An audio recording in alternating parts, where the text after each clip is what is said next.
Okay, so we're looking at more percents in this video in a way that I think is very intuitive. The focus here is the number 120. So first you want to find 50% of 120. So we're finding percents of 120. To find 50% of something, you divide by 2. And what number does that give us? Well, what's 120 divided by 2? I get 60. And notice I really enjoy the technique we're about to use, the ratio table, because it really doesn't involve too many tedious calculations, but a lot of reasoning around landmark percents like 50%.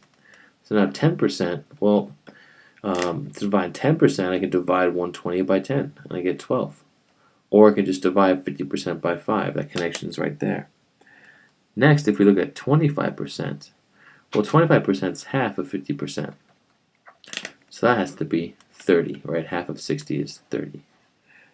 1% is 1.2, right? We divide 10% by 10. 12 divided by 10 is just 1.2. You move that decimal point over to the left once. Then 36%, right? What do we have here that can really help us? Well, notice the sum of 10%, 25%, and 1% is 36%. So I'm just going to add up 12, 30, and 1.2, and I get 33.2. Next, 11%, well, that's just the sum of 10% and 1%, or 13.2.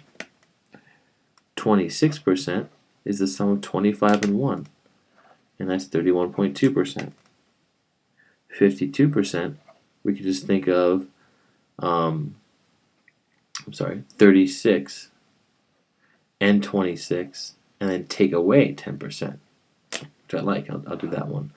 So 36% is 33.2 plus 31.2, 33.2 plus 31.2, but that's a little bit too much, right? Because that's 62%.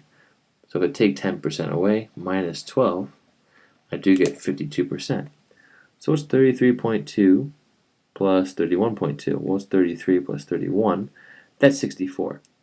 Plus 0.2 plus 0.2, 64.4. We're taking 12 away. Well, we'll take 10 away first. So I get 64.4 minus 10. That's 54.4 minus 2 more is 52.4. And that's our answer.